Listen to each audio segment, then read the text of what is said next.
क्या ये सब टैरो कार्ड्स हैं? देखो, अब तुम्हारा रहस्य ही तुम्हारा भाग्य तय करेगा। चलो एक कार्ड चुनो। हालांकि मुझे लगता है कि जिस वक्त ये प्रक्रिया शुरू हुई, मेरा कार्ड उसी वक्त तय हो चुका था।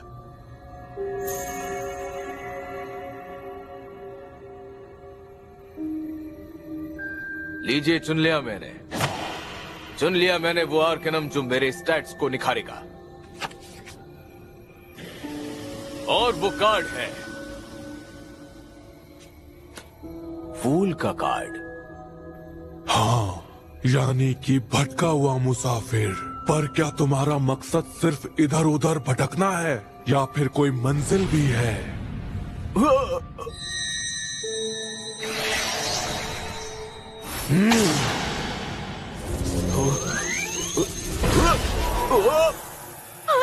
आप वापस आ गए?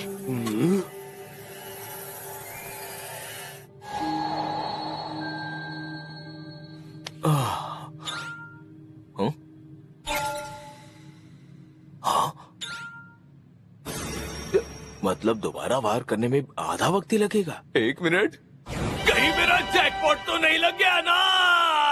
अरे कमाल हो गया। ये फूल का आर्कनम तुम्हारे सफर में तुम्हारी मदद करेगा। हाँ, ये तो अच्छी बात है ना बाबा? ज्यादा खुश मत हो। क्या मतलब? इसका मतलब ये भी है कि जो मदद तुम्हें चाहिए वो तुम्हारे अलावा कोई नहीं कर पाएगा। इसलिए बीमारी का असर तुम्हारे लिए और भी ज्यादा दर्दनाक साबित होगा। बेटा, इतनी जल्दी खुश मत हो। इसके अंदर कुछ नेगेटिव बातें भी लिखी हुई हैं। हीलिंग आइटम्स कभी भी बेअसर हो सकते हैं, जबकि डीबफ का असर दुगना हो जाएगा। लेकिन मैं अपनी मर्जी से टेलीपोर्ट होकर इन्वेंटोरिया में खुद को हील करने जा सकता हूँ। ऊपर से मेरे पास ये निशान भी तो है। मतलब अगर मुझे चोट नहीं लगती है तो मुझे कभी कोई परेशानी नहीं आने वाली। मतलब ये कि मेरे खेलने के हिसाब से ये फूल मेरे लिए बिल्कुल सही है। ये अरे देखो, लगता है ये जश्न मना रहा है।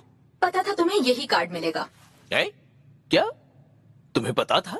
वो मतलब ये फूल उन चंद आर्केनम में से एक है जिसकी अनलॉक कंडीशंस कुछ हद तक पहले से ही पता होती हैं। जितना कम समय तुम्हें लेवल 99 तक पहुंचने में लगेगा, उतनी ही ज्यादा संभावना है कि तुम इसे हासिल कर पाओ। ऐसा ही कुछ माना जाता है। तो क्या मैंने ये लेवल जल्दी हासिल किए हैं? लगता तो है मैंने काफी तेजी दिखाई है। यहाँ बात सिर्फ तेजी की ही नहीं है। हिज़ुतोमे को शंग्रीला फ्रंटियर खेलते हुए अभी सिर्फ 1 महीना ही हुआ है। इतनी जल्दी लेवल 99 हासिल करना कोई मजाक नहीं है। ये देख रही हो रेजी? बता सकती हो ये क्या है? एक्सटेंड। ये ऐसी चीज है जिसे सिर्फ लेवल 100 से ऊपर वाले राक्षस को हराकर ही हासिल किया जा सकता है। ये वो चीज है जो लेवल की बंदिश हटाने के काम आती है। तो ये बात है, अब मैं समझा। ये वाकई कमाल का है। यहाँ तक कि ये तो एक्सटेंड भी हासिल कर चुका है। एक्सटेंड लेवल को आगे बढ़ाने के लिए बेहद जरूरी है, इसलिए मैं भी इसे पाना चाहती थी। और मुझे याद है, इस काम को करने के लिए 4 लेवल 99 शॉर्ट्स वुल्फ मेंबर्स की मदद की जरूरत पड़ी थी।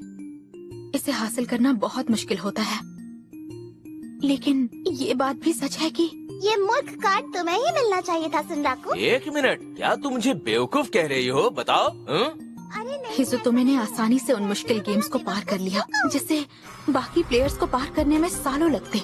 इन गेम्स को मैं तो कभी पूरा भी नहीं कर पाई। और अब उसने SLF भी खेलना शुरू कर दिया और तुरंत ही वेदरमॉन द टूम गार्ड को हरा दिया।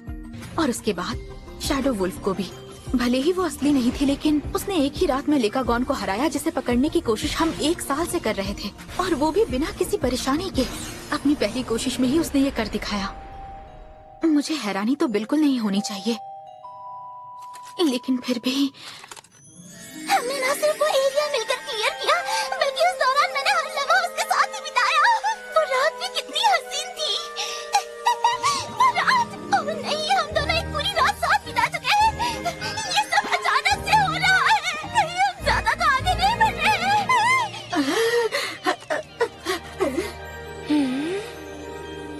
खैर, इस बोनस की मुझे उम्मीद नहीं थी, तो चलो अब रैबिटूसा चलते हैं। जल्दी से अपना काम खत्म करता हूँ और फिर रस्ट और मोल्ड से जाकर मिलूंगा। मुझे उनसे उस जानकारी को जानना ही होगा जो उन्हें उस राक्षस के बारे में मालूम है। सिटानिड ऑफ द एबिस, मैं आ रहा हूँ। तुम्हें नहीं लगता हम थोड़ा जल्दी आ गए? अभी तो सुबह के 6 ही बजे हैं। 6 महीने से लॉगिन नहीं किया, वो एहसास दोबारा जगाना होगा। पर हम फिलहाल नेफिलिम हॉलों में काफी बिजी हैं, है कि नहीं? मैं यकीन से कह सकता हूँ कि तुम SLF रोबोट्स के इंतजार में सो नहीं पाई हो, है ना? बस करो! बस बहुत हो गया, अब हमें यहाँ से निकलना होगा। सुना तुमने? जैसा तुम्हें ठीक लगे रस्ट।